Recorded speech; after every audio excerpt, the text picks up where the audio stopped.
Hello and welcome to Homestead in the Woods. I am Catherine, and today I'm going to have to deal with something that I've just been putting off. And today's the day I just have to deal with it. I'm talking about this guy. This big old pumpkin has been sitting on my kitchen counter now, well, since before Halloween. And it's getting a little old. It's still good, but I do need to get it off my counter, and because we don't waste anything here at Homestead in the Woods, I need to do something with it. And I was really kind of stumped as what to do because I don't need any more squash in my pantry. I have plenty of canned pumpkin, both commercially purchased, and I've canned my own here. And so I was wondering what to do with it, and I finally decided I'm going to make some pumpkin butter.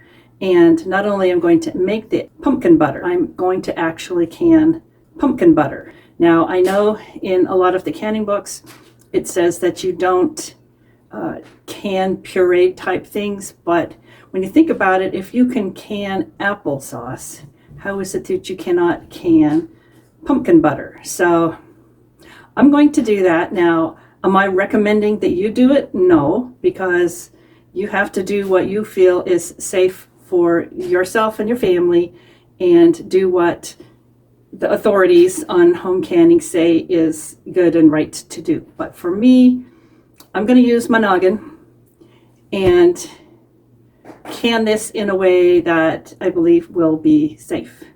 And that's what's the most important, right? The rules for canning change all the time, and I might not find a reference in any of the canning books today that tell you it's okay to be canning pumpkin butter. However, tomorrow the shelves might be flooded with books that say you now can pumpkin butter. So I'm going to be doing that. I'm going to pressure can it, and I'm going to pressure can it for a little bit longer than it probably is necessary. But canned pumpkin butter does not have the same density as pumpkin puree, and that's what the reason is for not being able to can pumpkin.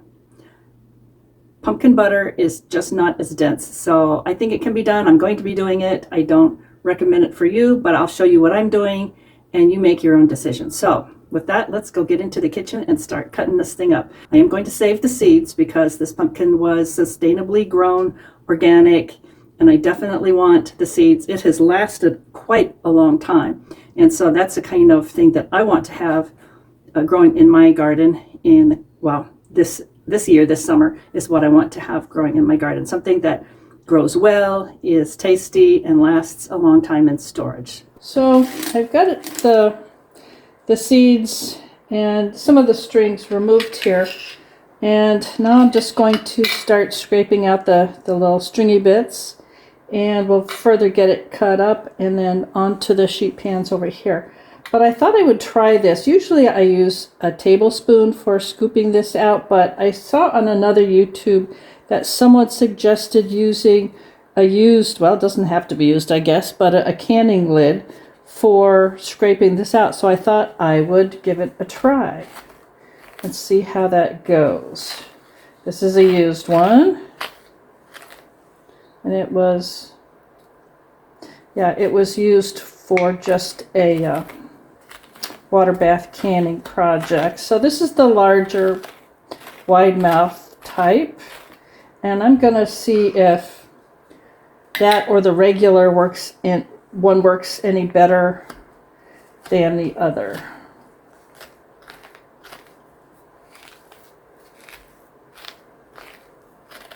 I actually think the smaller regular mouth one works better. I think what's happening with the larger one, it's flexing a little bit more and not scooping as easily. Yeah, I would definitely say the regular mouth lid definitely works the best. This is a kind of an old pumpkin, so it's a little stringier than it normally would be, but I think it will still work just fine for the apple butter we're going to be making. And all of this will go out to the compost pile.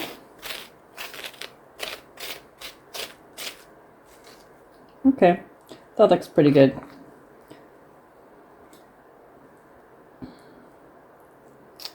And so I'm going to continue on. I'll probably just cut this in half one more time, maybe 3 pieces, and then put it on the pan and just roast it. I'm not going to oil it or anything. I don't want to introduce any more ingredients to it. So that's pretty much all I'm going to do here. But I thought you might find it interesting, a little bit of a test with these. And I'm going to say this works better even than the tablespoon because it's a lot easier on the wrist. When you got a spoon, you have to use a lot more pressure, a lot more wrist action. This worked really well. So I am going to say the regular lid is the best. So I'm going to finish this up, get it into the oven. And we're going to be roasting at 350 degrees. It's probably going to be taking about an hour, maybe a little bit more because there's a lot of pumpkin here. And whenever you put anything into the oven, it does initially drop the temperature. So I'm going to continue on and come back when it's time to start getting the cooked pumpkin into the pot.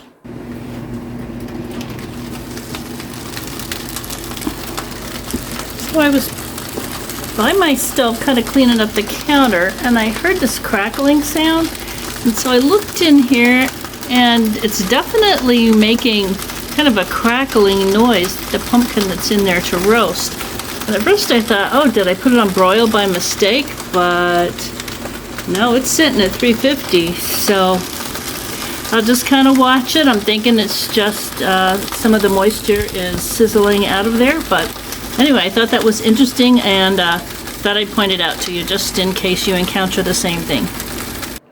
I just pulled the roasted pumpkin out of the oven, and so as soon as that cools down, I will start to scrape it out of the shell and get it into the pot. So I'm finding that some of the stringiness kind of turned tough while it was roasting, so I think in hindsight I'd probably go ahead and blanch this instead of doing it in the oven, but we can still work with this. I'm just pulling off some of the harder stringy enough.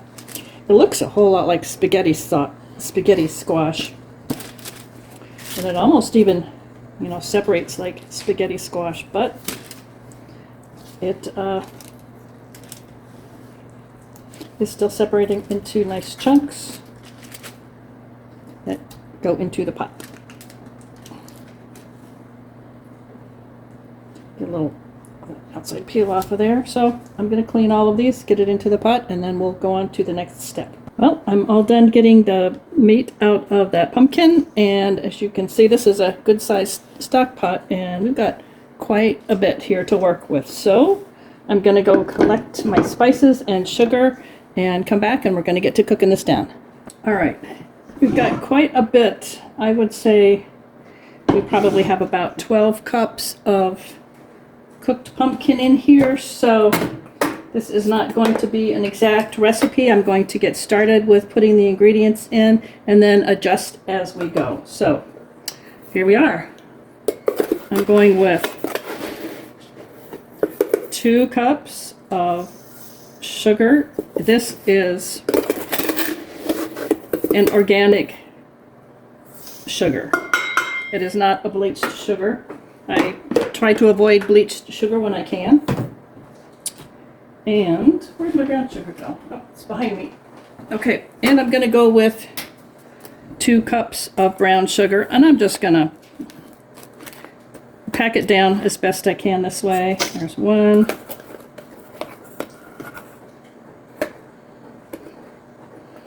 There's a few lumps in here. They'll work with their way out.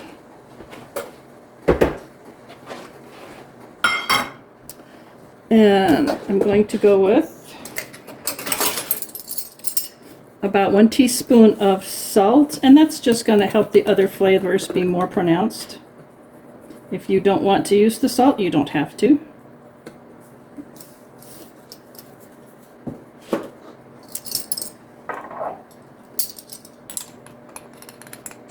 I'm going to be using 2 teaspoons of nutmeg to start with.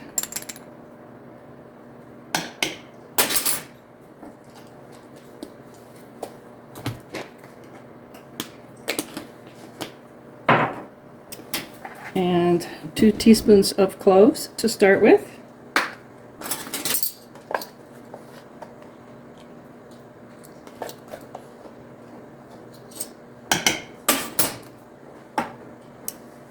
And 2 teaspoons of ground ginger.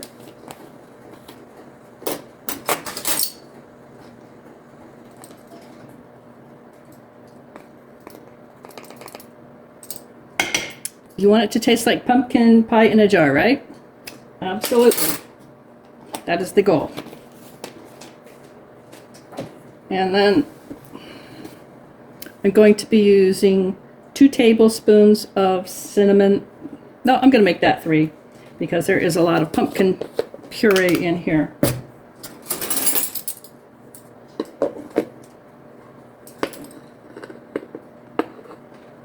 One, 2,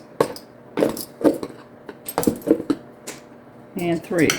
And again, this is all just a guesstimate on my part. It will be tasted later on, and we'll know at that point in time if we need more of anything else. So I've turned the heat on underneath here as I'm kind of stirring it around. And as it starts to heat up and the sugar starts to liquefy with the cooked pumpkin, then I got a bit of the peel here, so let me get rid of that.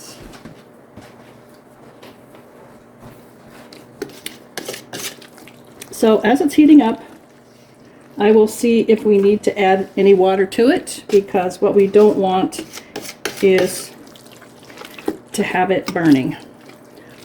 But you can see just the stirring and the little bit of heat we've already had, it's starting to liquefy a little bit. In the very end, I'm going to come in here with an immersion blender to get rid of any chunks or strings that are in here.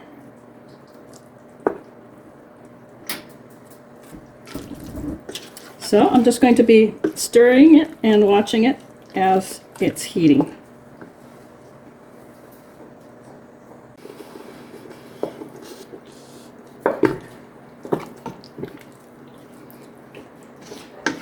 Alright, this has only been cooking for, maybe about 5 to 10 minutes, and I went ahead and already took the immersion blender to it, and so it's getting a lot finer. However, it needs to cook a little bit more. The battery went down on my immersion blender, so it's being charged right now, so I'm just going to let this cook on a much lower heat while my immersion blender finishes with the charge, and then we'll come back to it. But I do want to taste this now to see where we're at with our spices, because if we need some more, this would be a good point in time to add them.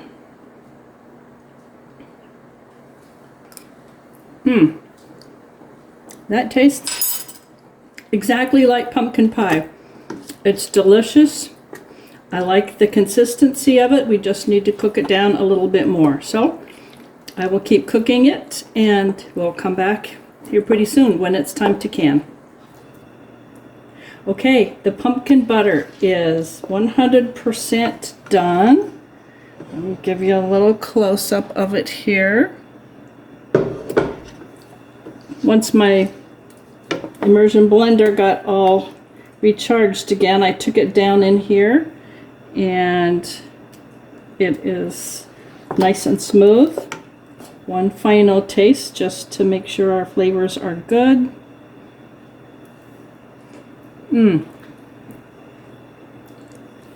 They are absolutely perfect. So I've got my counter set up, and I'm going to move the camera over so that you can see the canning process.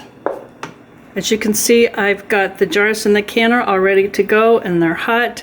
I am only using half pint size. There's only the two of us, and so having a pint of pumpkin butter, we may not use it before it goes bad, so I am pressure canning these in pints. This is actually the first time I've pressured canned pints, but I'm sure it will work out fine. So I'm going to set up so you can watch the canning process. Okay, I have the canner set up, the pressure canner set up with just the right amount of water in it, and the jars I have sitting in here do have a little water in them to help them heat up properly. So as you can see, there's water in there, but that would be too much if I was to pour them all back into the canister. So I'm going to put that in the sink.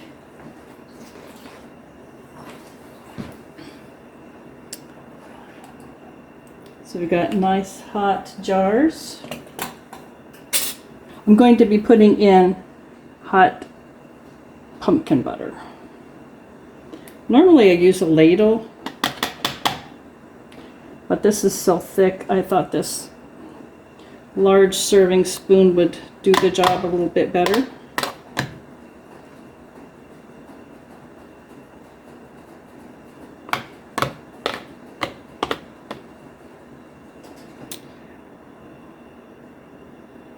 Alright, let me see how much.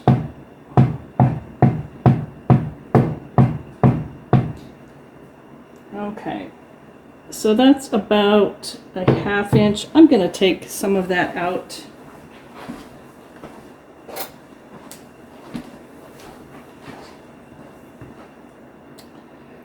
I don't want it to be too full, so I'm just going to. Okay, that's about right. I want to leave extra room in there. All right, I'm going to be just cleaning the top of the jar with a little vinegar. And I will add my lid and the ring. The lids no longer require being heated up in advance, so I am skipping that process.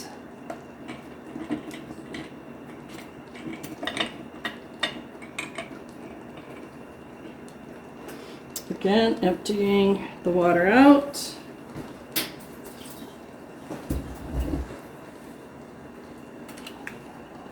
And I do have a cork underneath here just so that there's no thermal shock between the hot jars and the cold counter.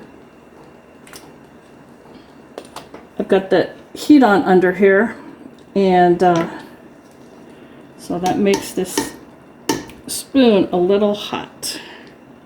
You can see it's all steaming.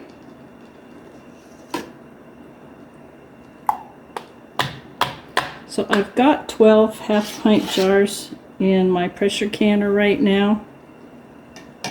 That's just according to my guess of how much it's going to make.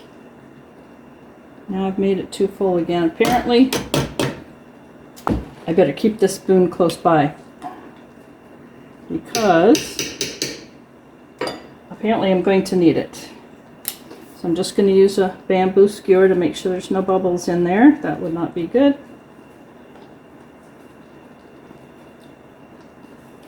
Cleaning the top of my jar.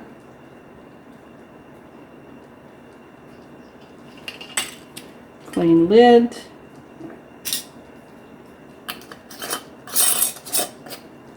Got the ring on and down into the canner.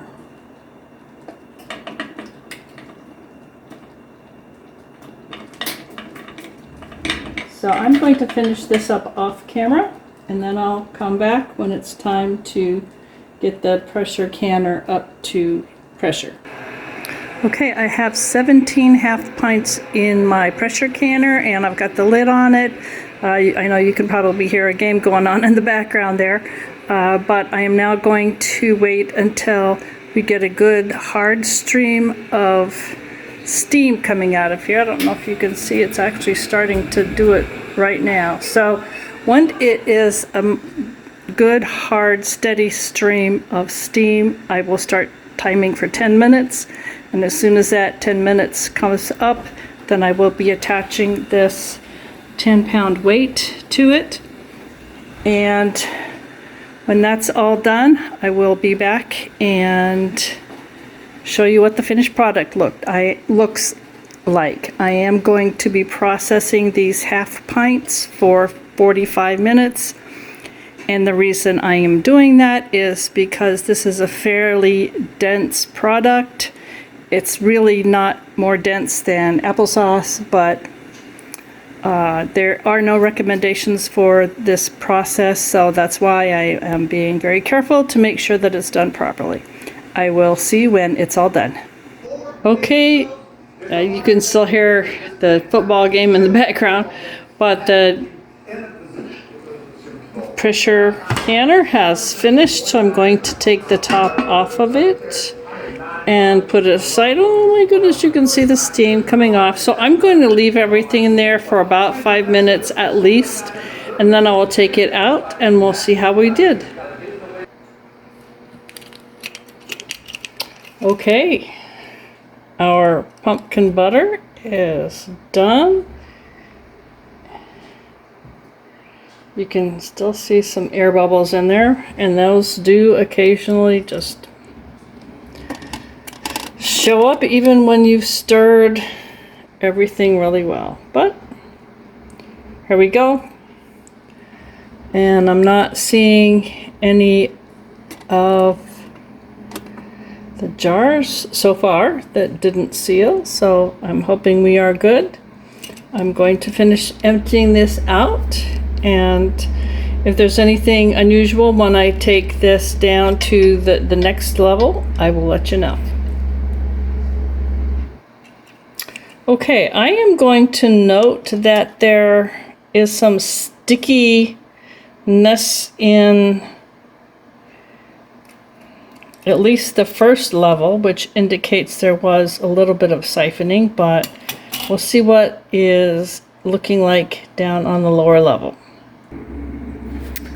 Okay, I can definitely see there is some color to the water that is down below in this canner, so clearly something has siphoned, but until I start taking the jars out, I will not know. So I've taken a couple of jars out. It might be a little bit more clear to you now that there was some siphoning of liquid, and certainly the jars that I have taken out are sticky on the bottom, so I will continue to take the jars out. So clearly all of these jars appear to be sealed. So until they've sat for 24 hours and I can give them all a closer look, I will not know if there's some that have a seal that has not worked, a seal that has failed. So I appreciate you following me on this particular canning journey, and I will see you on the next video. Thank you for joining me in my kitchen.